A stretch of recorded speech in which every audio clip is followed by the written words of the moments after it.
रामायण में कुंभकर्ण की यादगार भूमिका निभाने वाले राकेश दीवाना अब नहीं दिखेंगे। ये रिश्ता क्या कहलाता है कि महाराज जी अब सबसे अपना रिश्ता तोड़कर कहीं दूर चले गए हैं। राकेश दीवाना अब इस दुनिया में नहीं रह गई है तो सिर्फ उनकी यादें। राकेश दीवाना को इंदौर के मशहूर अस्पताल मोहक सेंटर में मोटापा कम करने के लिए भर्ती कराया गया था, जहां उनका रोबोटिक बैरियोटिक सर्जरी के लिए इलाज चल रहा था।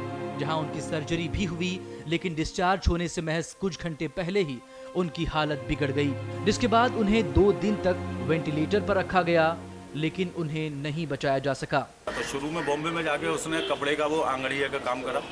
वहाँ जाके उसने बड़ा परिवार को बड़ी मुश्किल से पाला शुरू में उसने, लेकिन उसका एक एम था कि मुझे कहीं ना कहीं टीवी सीरियल या फिल्मों में आना है। उसका कोई गुरु नहीं था, कहीं भी उसका कोई दामन पकड़ने वाला नहीं था। अपने आप उसने अपने प्रयासों से ही वो आज इस मुकाम तक पहुंचा था। शुरू में उसको सोनी टीवी पे एक छोटा सा रोल मिला था 10 मिनट का। उस सीरियल का नाम अब मेरे दिमाग से उतर रहा है। तो उसमें वो बाबा जी के कपड़े पहन के साधु के भेष में था। तो जब उसका वो आना था एपिसोड, तो सुबह ही उसने पूरी कॉलोनी में फ़ोन कर दिया आज मेरा ये सीरियल में ये वाला मेरा रोल आएगा। राकेश दीवाना अपने मोटापे से परेशान थे। ये मोटापा उनके करियर में किसी तरह मुश्किल न खड़ी कर दे, इसके लिए उन्होंने बैरियोटिक सर्जरी का सहारा लिया। परिवार का आरोप है कि सर्जरी के बाद से ही राकेश दीवाना की हालत खराब होने लगी थी। वो बार बार बेहोश हो रहे थे, जिसके बाद वो वेंटिलेटर पर चले गए। सारे टेस्ट हुए, करीब 18 टेस्ट हुए थे और वो पूरे नॉर्मल। उन्होंने कहा कि ये सब नॉर्मल है, आप बिल्कुल फिट हैं ऑपरेशन के लिए और हम ऑपरेशन कर सकते हैं आपका। और जब मैंने उनसे खुद पूछा कि अगर कुछ कॉम्प्लिकेशन ज़रा सी भी लगती तो आप मुझे बताइए, क्योंकि 2 प्रॉब्लम उनको थी वो मैंने क्लियर कर दी थी। उनको ऑक्सीजन मास्क लगा के वो 5 साल से सोचते थे। तो मैंने ये उनको प्रॉब्लम है, ये आपको मैं क्लियर कर दे रही हूँ पूरी तरीके से। और हाइपर टेंशन जो उनका बिल्कुल वहाँ पर तो बिल्कुल नॉर्मल था, वहाँ कोई प्रॉब्लम उनको नहीं हुई थी। 22 को उनका ऑपरेशन उन्होंने स्टार्ट किया।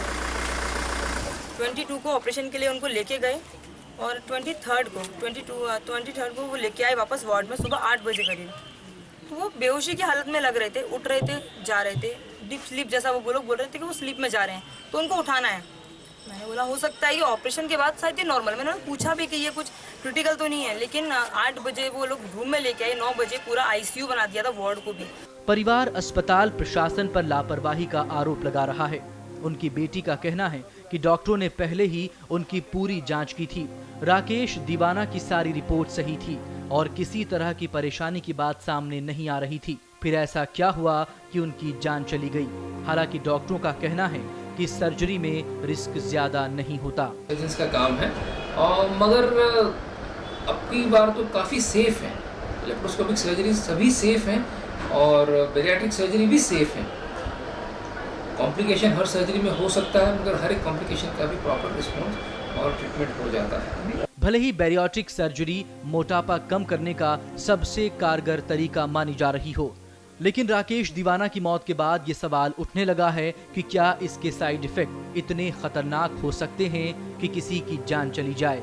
न्यूज़ एक्सप्रेस के लिए दिल्ली से शालिनी भारद्वाज के साथ राजेश शर्मा की रिपोर्ट।